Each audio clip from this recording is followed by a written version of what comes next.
Jo llegeixo la moció per exigir la llibertat del president de l'Assemblea, Jordi Sánchez, i l'Òmnium Cultural, Jordi Cuixart, empresonats el dilluns 16 d'octubre de 2017.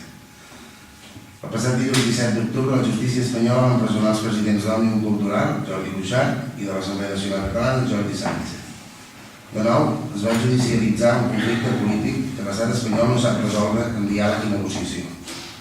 Un govern espanyol que, utilitzant tots els mecanismes de què disposa, va tornar a creuar la línia vermella en qualsevol democràcia a l'Europa del segle XXI.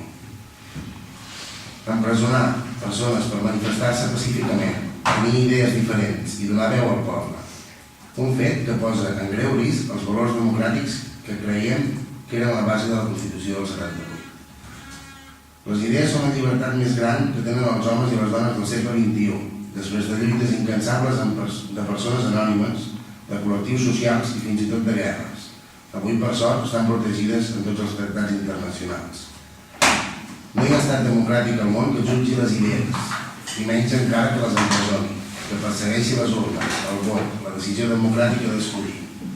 No hi ha estat democràtic al món que persegueixi la llibertat d'expressió, que censuri els mitjans de comunicació, que dicti les notícies als periodistes i que coaccioni la llibertat d'informació, que privi de llibertat de reunió i de manifestació. Quan la democràcia és vulnerada en un país, tot el món ho pateix. Quan algú tolera que vulnerin els drets dels catalans, hi perden tots els ciutadans europeus. Quan algú és còmplice d'aquesta vulneració, és còmplice també d'una forma d'actuar pròpia d'una dictadura.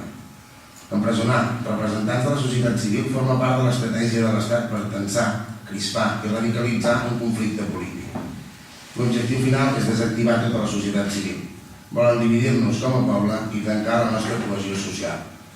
Per tots aquests motius es proposa al ple de l'Ajuntament de Riudecanyes adoptar els següents acords. Primer, exigir la llibertat immediata dels presidents de l'Assemblea Catalana, Jordi Sánchez, i d'Òmnium Cultural, Jordi Cuixart.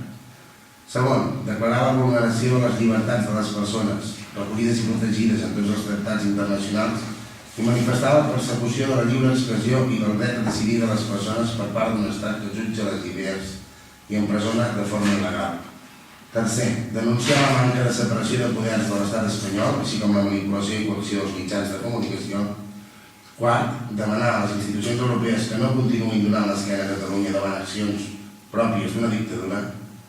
I cinquè, comunicar al Parlament de Catalunya, a l'oficina del Parlament Europeu a Barcelona, a l'oficina de l'Alt Comissionat de l'ONU per als Drets Humans i al Congrés dels Diputats, així com a l'Associació Catalana de Municipis i a l'Associació de Municipis per la Independència, l'aprovació de la present moció.